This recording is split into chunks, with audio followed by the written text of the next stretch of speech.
Momento da Palavra com o pastor Eurípides Venâncio.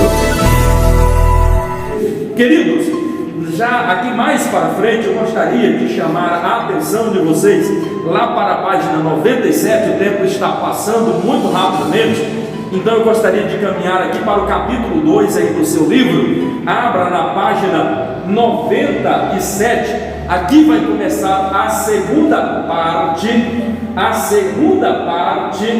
que vai nos falar a respeito aqui de Paulo, que é a busca da unidade, a importância da unidade. Nessa parte aqui do capítulo 2 vai trabalhar exatamente essa questão, a importância de buscar a unidade dessa igreja no corpo que é Cristo Jesus, no organismo, na eclésia, a igreja, o corpo de Cristo. Esse organismo precisa se comportar como um organismo vivo. Quer dizer, existe a igreja organização e existe a igreja organismo vivo. A igreja organização é templo, a igreja organização tem membros, a igreja organização ela tem cadeiras. Isso é igreja organização, 4 paredes e tudo que envolve isso daí, toda a questão, toda a problemática, toda a logística, tudo aquilo que o departamento financeiro consegue organizar, os departamentos da igreja, tudo isso daí é organização, igreja, organização. Mas existe a igreja organismo. E que igreja é essa? É a igreja invisível, é a igreja que as pessoas às vezes não sabem, porque nós temos muito crente no meio da igreja, que é até crente, ele é membro de uma igreja, mas não tem o seu nome escrito no livro da vida. Qual que é a igreja universal? A igreja universal, a igreja invisível, é aquela que tem o seu nome escrito no livro da vida. É por isso que nem todos que estão na igreja são crentes de verdade. É possível que nem todos na igreja, e é perfeitamente perceptível isso, que muitos no meio da igreja não estão com o nome escrito no livro da vida.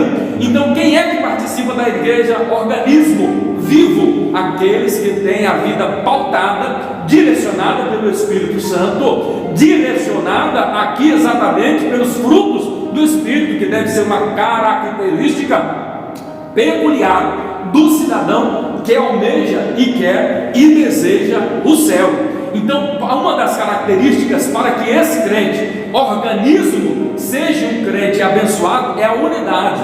A igreja, o corpo de Cristo, ele é universal. Não existe assembleia, não existe batista, não existe nada disso. É importante a denominação. Eu tenho orgulho de pertencer à Assembleia de Deus, sobretudo nação Madureira, é o campo abençoado. Mas Deus, ele não vem apenas para Madureira, ele vem para todo aquele organismo que o aceitarem, aqueles que aceitarem Jesus como seu Salvador, de diversas igrejas. De repente alguém vai até se surpreender, porque acha que alguém vai ser salvo e de repente não será. Ou outro que às vezes nós julgamos nem ser tão crente assim, é meio apagadinho lá na igreja, contudo tem o seu nome no organismo vivo, que é a igreja que vai para o céu, a igreja universal, não do reino de Deus aqui, mas do reino de Deus celeste, não do reino de Deus aqui da terra, porque o reino de Deus ele precisa ser implantado aqui na terra. Mas eu estou fazendo apenas um trocadilho, porque existe igreja com esse nome aqui, mas nós pertencemos à igreja universal, unida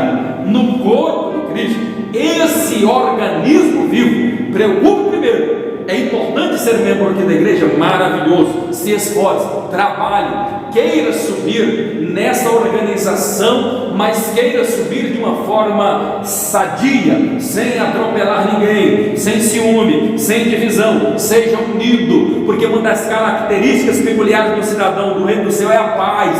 Quem tem paz é a pessoa que busca união, que é a pessoa de paz, é um pacificador, cheio da graça, cheio da unção do Senhor. Oh, aleluia, queridos. É uma aula presencial, mas eu sinto a presença, eu sinto a glória de Deus aqui, transmitindo essas palavras a vocês nesta oportunidade. Quer ver uma coisa por demais importante? O tempo, meu Deus, vai passando muito depressa, muito rapidamente. Eu gostaria aqui já de finalizar uma coisa que é por demais importante. Nós teremos algumas, eu quero ainda nessa semana estar concluindo aqui esse estudo do capítulo 1, também aqui do capítulo 3, que vai continuar falando ainda de Corinto, da igreja de Corinto. No capítulo 4 eu vou estar concluindo, mas aqui trazendo aqui um breve, essa nossa primeira aula que nós estamos aqui dando nessa modalidade, eu quero chamar a atenção de vocês para algo por demais importante. E nessa parte, principalmente a partir do capítulo de número 12, aqui de Coríntios, nós vamos observar algo importante, Paulo dizendo, e vai falar agora a respeito dos dons espirituais. Acerca dos dons espirituais, irmãos, não quero que sejais ignorantes. Quer dizer, ele não quer que nós sejamos ignorantes com relação aos dons espirituais, porque existe muita ignorância com relação a isso daqui. Irmãos, aqui é uma matéria maravilhosa, que aqui, só aqui nós precisaríamos gastar uma aula inteira. Como tem coisas preciosas e ricas aqui para aprendermos. Só sobre os dons espirituais eu passei o mês inteiro na nossa congregação, e quantas dúvidas tiveram. Então esse é um assunto que nós não podemos ser ignorantes, porque tem muita pessoa, querido, mas tem muito crente mesmo equivocado. Nós acabamos de falar agora há pouco, por exemplo, da igreja lá de Colossos. Então qual era a visão ali da igreja de Colossos? Eram extremamente místicos por causa do gnosticismo, e sendo místico, o mais importante para eles não era a palavra, não era a revelação da palavra, não era o que estava aqui na palavra, e sim as visões, as revelações que eles tinham em sonho, a experiência que eles tinham. Isso era mais importante do que os ensinos de Jesus, isso era mais importante do que estava contido na palavra, era extremamente místico. Então eu quero abrir aqui um parêntese para reforçar esta questão aqui de uma vez por todas. Nós não podemos ser ignorantes com relação às coisas espirituais, e nem espiritualizar demais ao ponto de invalidarmos a Escritura. Tem crente, irmão, que é tão crente que parece que já não está mais nem aqui na terra, ele parece que já foi para o céu, ele não perdoa ninguém, é tão santo, mas tão santo, que joga pedra em todo mundo, abre a boca, se acha santo, e na verdade pode até ser alguém que vive uma vida correta, mas existe um detalhe: se essa pessoa que nunca errou, e eu acredito, e isso é comprovado pela ciência, ao longo do dia nós passamos pensamentos, em torno de 9.000 pensamentos na nossa cabeça. Será que nesses 9.000 pensamentos, querido, não veio um pensamento errado? Será que você não pecou por falar, por omissão? Não aconteceu nada diferente? Então eu tenho dúvidas, preocupação. É por isso que Paulo ele fala aqui, ó, não sejais, pois, ignorantes com relação a essas questões. Temos que ter bastante cuidado em relação a isso. E deixa eu esclarecer uma coisa enquanto estou falando com relação a isso. Essa questão do misticismo, oriunda ali dos gnosticistas, por exemplo, essa questão da revelação, do sonho, da experiência, daquilo que eles experienciavam, daquele processo de imersão que eles entravam ali, daquela experiência, não do saber aqui da Escritura, mas do saber astrológico, da astrologia, da adivinhação. Então aquele tipo de revelação para eles era importante.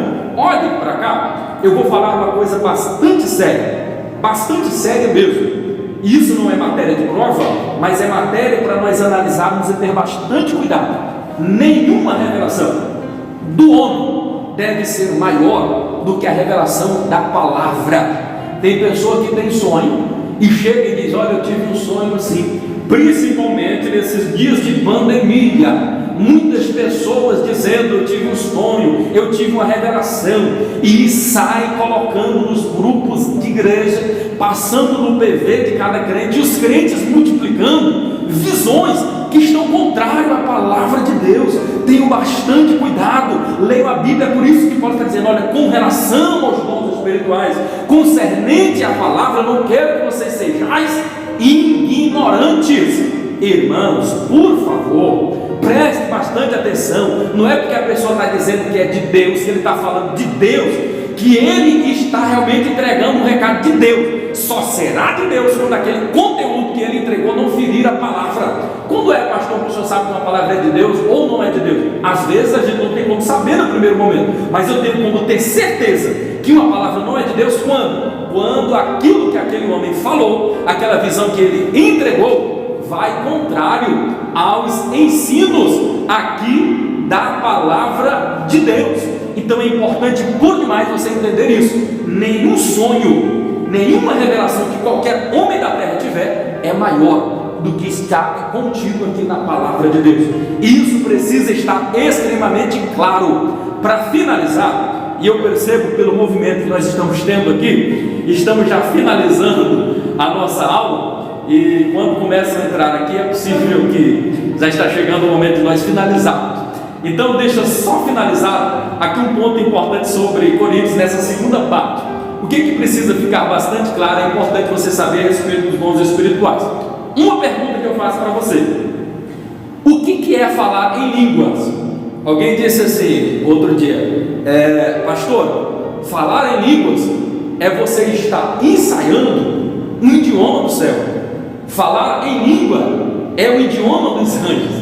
Então deixa eu só esclarecer e terminar já esse ponto aqui. E eu sei que nós já estamos finalizando. Como eu falei, quando eu percebo o movimento de alguém entrando, é porque o nosso horário já está acabando. Então essa última parte aqui, já finalizando, e eu entrego aqui, e aquilo que nós não conseguimos concluir nessa unidade, no meio da semana eu vou tentar enviar um vídeo aí para vocês, concluindo essa parte, porque tem muitas coisas aqui importantes. Mas o que eu quero dizer aqui, importante: o que é o falar em línguas? É falar a língua dos anjos? É o idioma do céu? Irmãos, é uma outra coisa. É por isso que a respeito dos dons espirituais nós não podemos ser ignorantes. Irmão, vamos parar com essa bobagem de dizer que falar em língua é o idioma do céu.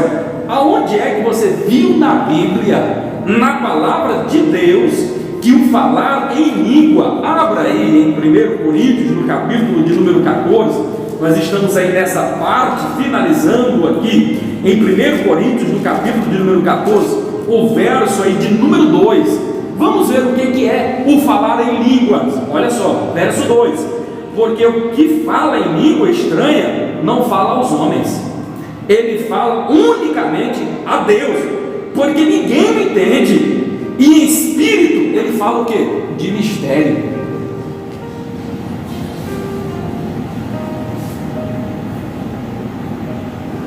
Ele fala de mistério.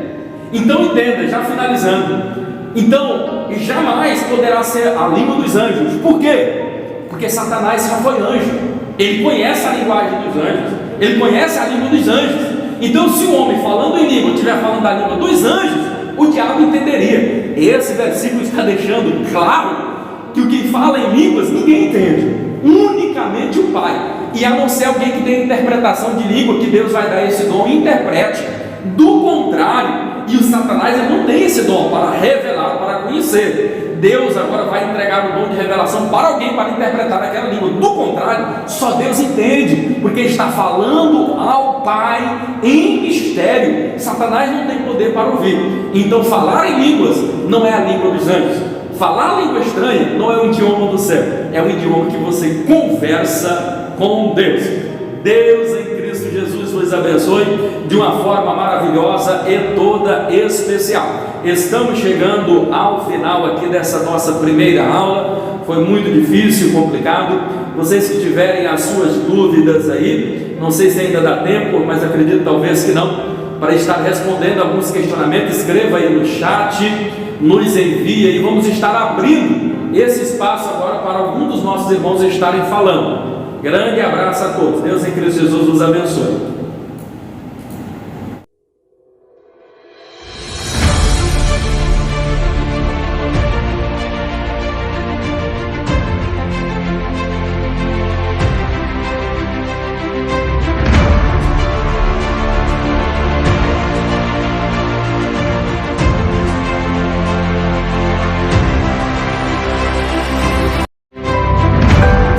Sempre uma palavra abençoada com o pastor Eurípides Venâncio. Estudos bíblicos que edificam. Dê a sua sugestão para melhorar o nosso canal. Sua opinião é muito importante para nós.